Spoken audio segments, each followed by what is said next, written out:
Hey future web developers, got an exam coming up? Need a quick no-nonsense revision on servlets and JSP? Well, you are in the right place. In the next few minutes, we'll cover everything you need to know about servlets and JSPs to ace your exam. Let's get started.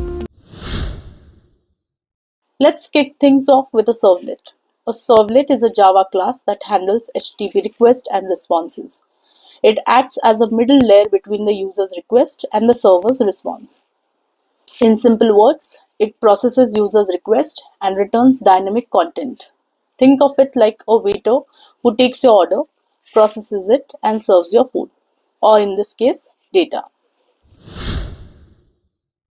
Now, there are two main types of servlets you should know. First, generic servlet. This is the base class for all servlets. It's protocol independent, so you can use it for other protocols like FTP, but it's not used as often in web applications. Second, HTTP servlet. This one is HTTP specific. It's the most commonly used servlet type in web application. You'll typically extend HTTP servlet to handle HTTP requests. It provides methods like doGet method and doPost method to handle get and post requests respectively.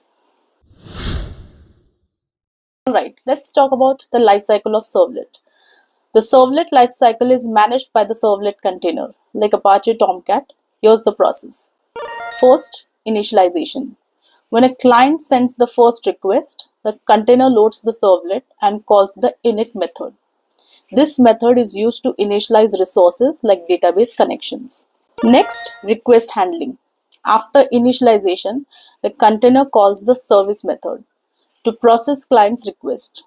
The doGet and doPost methods are called here, depending on the request type. Next, destruction.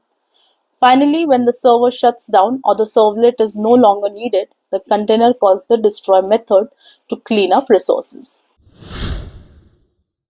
One important concept in web development is session tracking. Since HTTP is stateless, it doesn't remember previous requests. So session tracking helps maintain user state across multiple requests. Here are a few techniques. First, cookies. Small pieces of data stored on the client's browser. Next, URL rewriting. Adding a session ID to the URL. Third, session object. Using the HTTP session object to store user information on the server side. Now let's talk about servlets with database. You often use servlets to connect to a database, retrieve data, and display it on a web page. Here's how it works.